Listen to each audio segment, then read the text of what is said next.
Hello दोस्तों, Rama mathematics classes में आपका स्वागत है। आज देखते हैं इंडियन ज्योग्राफी के अंतर्गत प्राकृतिक वन और वनस्पतियाँ। यहाँ से जितने भी प्रश्न बनते हैं हम इस वीडियो में आपको करवाएंगे। बस आप इसे ध्यानपूर्वक कहानी के माध्यम से सुनते रहिएगा और साथ साथ जो भी आपको महत्वपूर्ण पॉइंट लगे आप उसे अपने कॉपी पर नोट कर लीजिएगा, ताकि अगर यहाँ से प्रश्न बने तो एग्जाम हॉल में छूटने की संभावना बहुत ही कम बने। आइए बिना समय लेते हुए आगे बढ़ते हैं। अगर वीडियो अच्छा लगता है तो लाइक, सब्सक्राइब, कमेंट और साथ साथ अपने दोस्तों के साथ भी शेयर कीजिएगा। आइए देखते हैं। क्या तो प्राकृतिक वन और वनस्पतियाँ, प्राकृतिक वन और वनस्पतियाँ इसमें देखेंगे। पहले देखिएगा कि वनस्पति किसे कहते हैं। वनस्पति किसे कहते हैं? पौधों के समूह को क्या, पौधों के समूह को वनस्पति कहते हैं। पौधों के समूह को क्या तो वनस्पति कहते हैं। यहाँ पे से ध्यान से याद रखिएगा। इस एगो होता है अक्षत, क्या तो अक्षत, अक्षत वनस्पति, अक्षत वनस्पति होता। अक्षत वनस्पति के अंतर्गत देखिएगा मानव के हस्तक्षेप से रहित, क्या बोले हैं, मानव के हस्तक्षेप से रहित प्राकृतिक वनस्पति के उस भाग को अक्षत, क्या तो अक्षत वनस्पति कहते, अक्षत वनस्पति कहते हैं। भारत में विभिन्न प्रकार के वन भी पाए जाते हैं, जिसमें एक होता है सदाबहार वन, उष्णकटिबंध, शीतोष्णकटिबंध, तटबंधीय, ये सभी होते हैं। हम सभी के बारे में देखेंगे। ये जो है पार्ट 1 होगा और पार्ट 2 हम अगले वीडियो में लाएंगे, आप उसे भी देख लीजिएगा।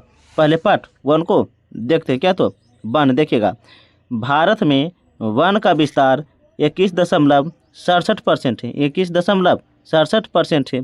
जबकि भारत में वृक्षों का प्रतिशत जो है 2.89% है, 2.89% है। कुल कह सकते हैं तो 24 दशमलव कितना, 24.56% है, 24.56% है। आप इसे ध्यान से याद रखिएगा। राष्ट्रीय वन नीति पूछेंगे। राष्ट्रीय वन नीति की शुरुआत कब हुआ है तो 1894 में। किस काल में तो ब्रिटिश काल में ही हुआ था, ब्रिटिश काल में हुआ था। प्रथम वन नीति कब लाई गई तो 1952 में लाई गई थी, 1952 में लाई गई थी।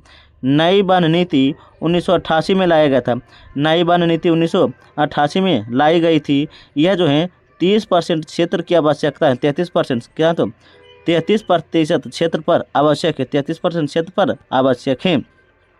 इसका जो उद्देश्य है वनों का संरक्षण एवं विकास करना है। राष्ट्रीय वन नीति का जो उद्देश्य है क्या तो वनों का संरक्षण एवं विकास करना है। आप इसे ध्यान से याद रखिएगा। ये बहुत बार एग्जाम में पूछे गए हैं, आप इसे कॉपी पर नोट कर लीजिएगा। आगे क्या तो देखिएगा क्षेत्र के आधार पर और प्रतिशत के आधार पर वन देखेंगे। टॉप क्या तो top force state, top force state में देखिएगा मध्य प्रदेश में सर्वाधिक वन है क्षेत्र के आधार पर। अरुणाचल प्रदेश उसके बाद दूसरा स्थान पर हो जाता है। तीसरा स्थान पर कौन हो जाता है तो छत्तीसगढ़, कौन हो जाता है तो छत्तीसगढ़। जबकि प्रतिशत के आधार पर पूछेंगे तो मिजोरम में 85% है, अरुणाचल प्रदेश में 79% है और छत्तीसगढ़ में जो 76% है, कितना तो 76% है। लेकिन कुछ नोट में लिखे हैं, देखिएगा लक्षद्वीप, क्या तो लक्षद्वीप जो है यूटी अर्थात केंद्र शासित प्रदेश, जहाँ 90% और सबसे कम जो है हरियाणा में, कहाँ तो हरियाणा में कितना तो 3% है, कितना तो 3% है। आप इसे ध्यान से याद रखिएगा। ये देखते हैं क्या देखिएगा। लेकिन पूछेंगे विश्व पर्यावरण दिवस कब मनाया जाता है तो 5 जून को। विश्व पर्यावरण दिवस कब मनाया जाता है तो 5 जून को। अंतर्राष्ट्रीय वन दिवस कब मनाया जाता है तो 21 मार्च को। अंतर्राष्ट्रीय वन दिवस कब मनाया जाता है तो 21 मार्च को। लेकिन वन महोत्सव, क्या बोले, वन महोत्सव जुलाई के प्रथम सप्ताह में मनाया जाता है। जुलाई के प्रथम सप्ताह में कब तो वन महोत्सव मनाया जाता है। इसका जनक, वन महोत्सव का जनक के.एम. मुंशी है। कौन है तो के.एम. मुंशी है। यहाँ पे से ध्यान से याद रख सकते हैं। वन महोत्सव का जनक है तो कौन है तो के.एम. मुंशी हैं। इसके अलावा देखिएगा यहीं से पढ़ लेते हैं चिपको आंदोलन। चिपको आंदोलन जो है ब्रिज के कटाव से संबंधित है। चिपको आंदोलन जो है ब्रिज के कटाव से संबंधित है। यह जो 1973 में उत्तराखंड के चमोली जिला में प्रारंभ हुआ था। उत्तराखंड के चमोली जिला में प्रारंभ हुआ था। इसका नेतृत्व सुंदरलाल बहुगुणा ने किया था। भारतीय वन अनुसंधान संस्थान पूछेंगे कहाँ है तो देहरादून उत्तराखंड में है। लेकिन पूछेंगे भारतीय वन अनुसंधान की स्थापना कब हुआ था? 1906 में हुआ था। राष्ट्रीय पर्यावरण शोध संस्थान कहाँ है तो कानपुर में है। राष्ट्रीय पर्यावरण शोध संस्थान कहाँ है तो कानपुर में। कानपुर कहाँ पड़ता है तो महाराष्ट्र में पड़ता है। इसका कब हुआ था? 1958 में। आइए देखते हैं कि आगे क्या है। जो भी हम पॉइंट बोल रहे हैं आप उसे अपने कॉपी पर नोट करते चलिएगा। यहाँ से प्रश्न बन सकते हैं और पूछे भी गए हैं। क्या तो भारत में वनों के प्रकार देखेंगे कि भारत में कौन कौन से वन पाए जाते हैं और उसी के बारे में हम बहुत ही डिटेल से पढ़ेंगे। देखिएगा, जिसमें से उष्णकटिबंधीय सदाबहार वन पाए जाते हैं, उष्णकटिबंधीय पर्णपाती वन पाए जाते हैं, उष्णकटिबंधीय कांटेदार वन पाए जाते हैं, पर्वतीय वन, ज्वारीय वन, मैंग्रोव वन और डेल्टा वन है। क्या तो डेल्टा वन ही यही सभी जो वन है कहाँ तो भारत में पाए जाते हैं। देखिएगा, और क्या तो उष्णकटिबंधीय सदाबहार वन जो है ये वर्षा के दिन में होता है। क्या तो वर्षा के दिन में पाए जाते हैं सबसे ज़्यादा उष्णकटिबंधीय। देखिएगा, देखिएगा पहले इधर देख लेते उसके बाद देखेंगे। देखिएगा, और उष्णकटिबंधीय क्षेत्र में अर्थात कौन कौन से राज्य में सबसे ज़्यादा हो सकते हैं तो जहाँ वर्षा की मात्रा सबसे ज़्यादा होती है, वहाँ उष्णकटिबंधीय वन भी पाए जाते हैं। देखिएगा, एक मिनट इसी में देखेंगे। देखिएगा, हाँ, जिसमें से पहला क्या है तो उष्णकटिबंधीय वन। देखिएगा, उष्णकटिबंधीय सदाबहार वन, जहाँ 200 सेंटीमीटर से अधिक वर्षा और तापमान 30 डिग्री से अधिक हो वहाँ पर उष्णकटिबंधीय सदाबहार वन हो सकते हैं। इसके अलावा इन्हें क्या बोले, इन्हें रानी फॉरेस्ट एस्टेट या वर्षा वन भी कहा जाता है। रानी फॉरेस्ट एस्टेट या वर्षा वन भी कहा जाता है। यह जो है इन्हीं वनों के वृक्ष से पूरी साल हरे भरे रहते हैं, जिसे सदाबहार वन कहते हैं। इनके वृक्ष अत्यधिक लंबे और संघनन होते हैं। सदाबहार वनों में सर्वाधिक जैव विविधता पाई जाती हैं। यह जो है पश्चिम घाट पर्वत शांति घाटी से प्रमुख वृक्ष है। क्या बोले तो प्रमुख वृक्ष है। आप इसे ध्यान से याद रखिएगा। लेकिन इसी में पूछेंगे कि कौन कौन से क्षेत्र में पाए जाते हैं तो देखिएगा, ये क्षेत्र पूछेंगे तो देखिए अर्थात एरिया पश्चिमी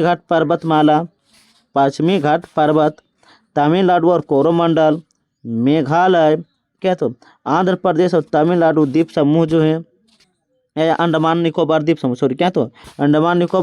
समूह है, लक्षद्वीप है, पश्चिम बंगाल और क्या तो ओडिशा के मध्य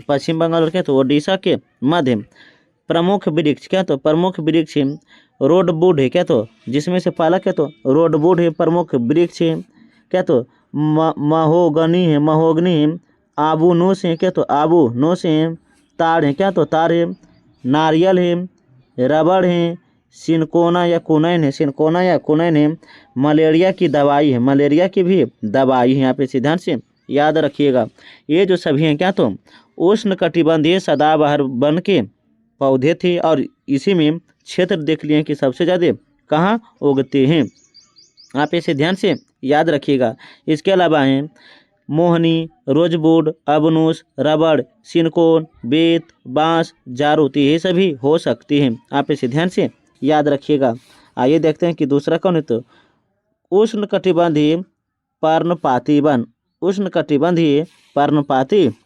देखिएगा, जहाँ अधिक वर्षा 70 से 200 सेंटीमीटर, 70 से कितना 200 सेंटीमीटर और तापमान जो है 20 से 25 डिग्री तक हो, वहाँ कहाँ तो उष्णकटिबंधीय पर्णपाती वन पाए जाते हैं। इसका अन्य नाम जो है मानसूनी वन या पतझड़ वन है। इसका जो अन्य नाम है मानसूनी वन या पतझड़ वन है। यह मार्च अप्रैल में होता है, यह मार्च अप्रैल में होता है। आप इसे ध्यान से याद रखिएगा। लेकिन आपको कहीं कहीं पर दिया रहता है 100 से 200 सेंटीमीटर, 100 से 200 सेंटीमीटर। इन्हीं वनों के वृक्ष में शीत ऋतु के बाद ग्रीष्म ऋतु से पहले अपनी पत्तियां गिरा देती हैं। अब पर्णपाती वन क्या बोले हैं, पर्णपाती वन भारत में सर्वाधिक क्षेत्रफल पर पाए जाते हैं। तब पूछेंगे भारत में सर्वाधिक कौन से वन पाए जाते, तो पर्णपाती वन पाए जाते हैं। उत्तर के मैदान से लेकर दक्षिण में तमिलनाडु तक, उत्तर के मैदान से लेकर दक्षिण में तमिलनाडु तक जो है पर्णपाती वन ही पाए जाते हैं। एक मिनट देखिएगा। इसके अलावा क्या तो पर्णपाती वन जो है आर्थिक दृष्टि से सर्वाधिक उपयोगी हैं। आर्थिक दृष्टि से क्या सर्वाधिक उपयोगी हैं, जिसमें से प्रमुख वृक्ष हो सकते हैं शीशम, साल, सागवान, क्या तो साजू, आम, नीम, आंवला, चंदन। कर्नाटक जो सबसे ज़्यादा है, कर्नाटक में जो सबसे ज़्यादा है कौन से, तो चंदन का पेड़ सबसे ज़्यादा कहाँ पाया जाता है, तो कर्नाटक में पाया जाता है।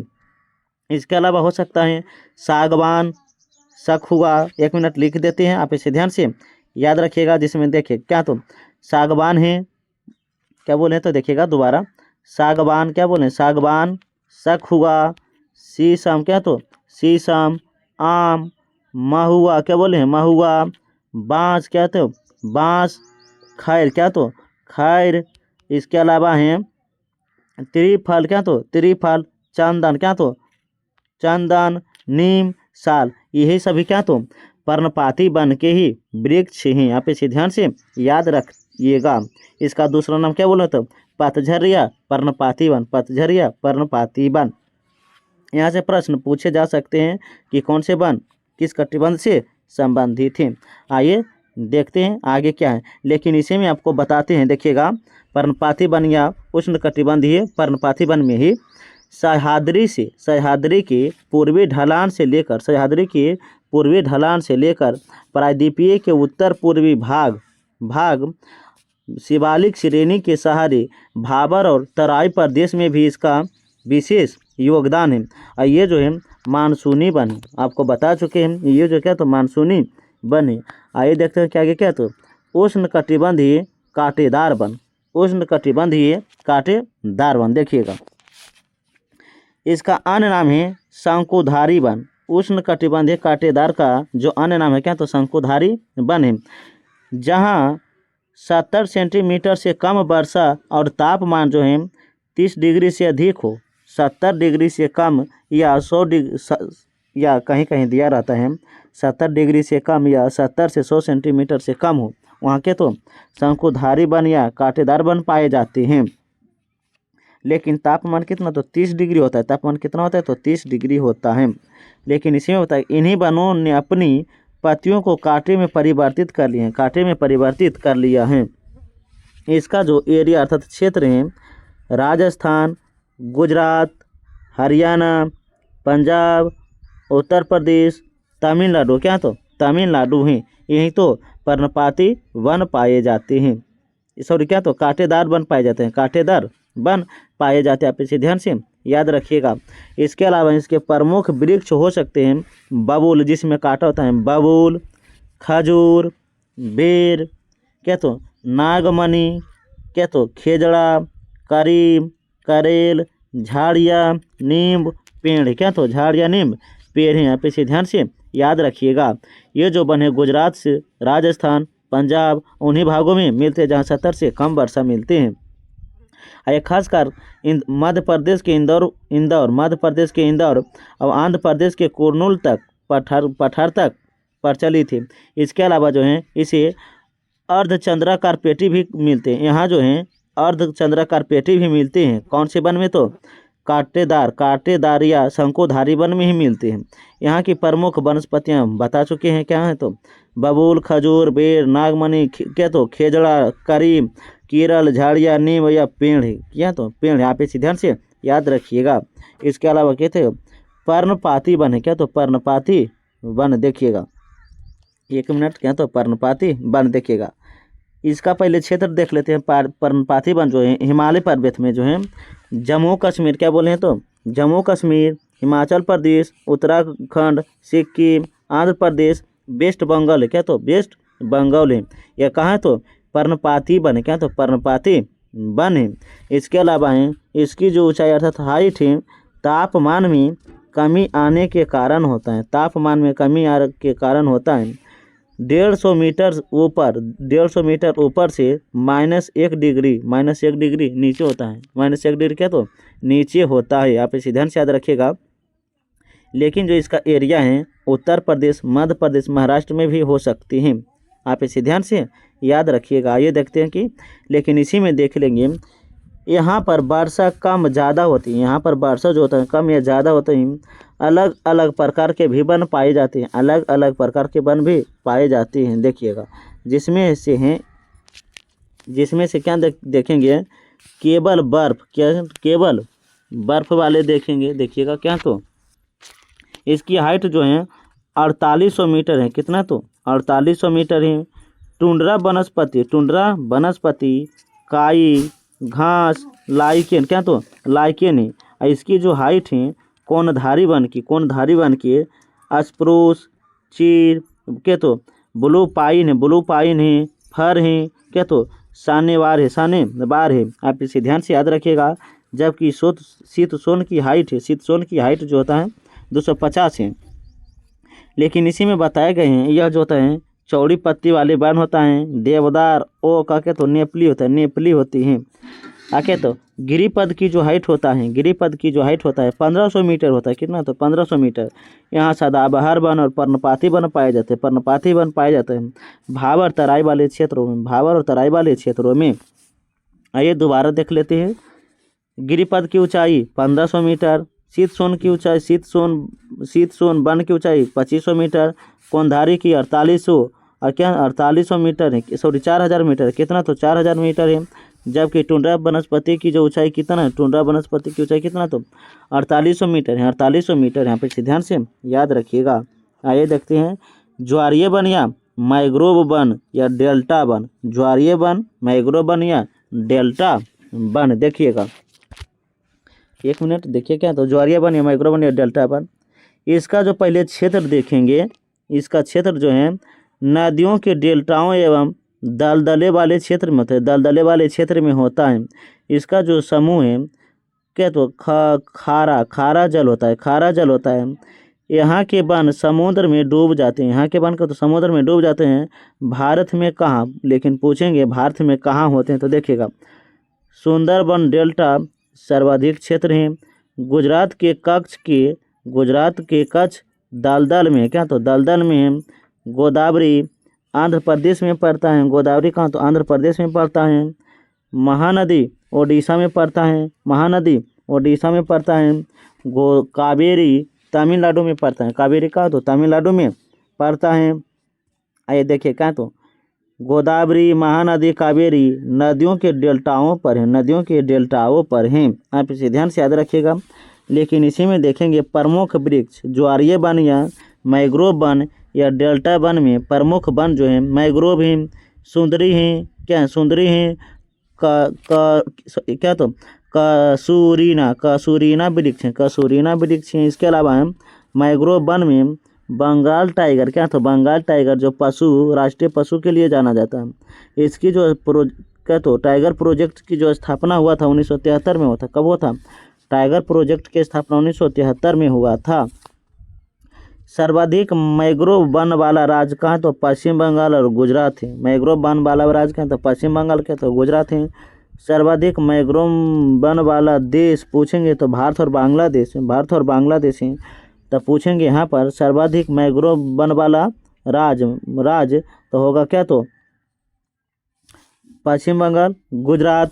सर्वाधिक मैंग्रोव वाला देश क्या तो भारत और क्या तो बांग्लादेश है। बांग्लादेश। यहाँ पे से ध्यान से याद रखिएगा। देखिएगा जितने भी प्रश्न बनते थे भारत के वनस्पति और वन से हम ये सभी पार्ट 1 में करवा दिए हैं।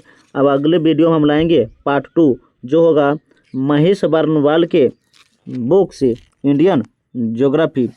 ये वीडियो एक बार आप पुनः देख लीजिए ताकि एक ही वीडियो में भारत के वन और वनस्पति से जितने भी प्रश्न बनते हैं ये आपको याद हो जाएगा। पार्ट 1 वाले अगले वीडियो हम क्या बोले पार्ट 2 लाएंगे। तब तक के लिए पढ़ने में मस्त रहिए, ज़बरदस्त रहिए और साथ साथ जो भी आपको महत्वपूर्ण पॉइंट लगे आप उसे पुनः नोट कर लीजिएगा ताकि अगर यहाँ से प्रश्न बने तो एग्ज़ाम हॉल में छूटने की संभावना कतई ना हो। अगर वीडियो अच्छा लगता है तो लाइक, सब्सक्राइब, कमेंट और साथ साथ अपने दोस्तों को साथ भी शेयर कीजिएगा। तब तक के लिए पढ़ने में मस्त रहिए, ज़बरदस्त रहिए। हम मिलते हैं अगले एक नए वीडियो के साथ। जय हिंद, जय भारत।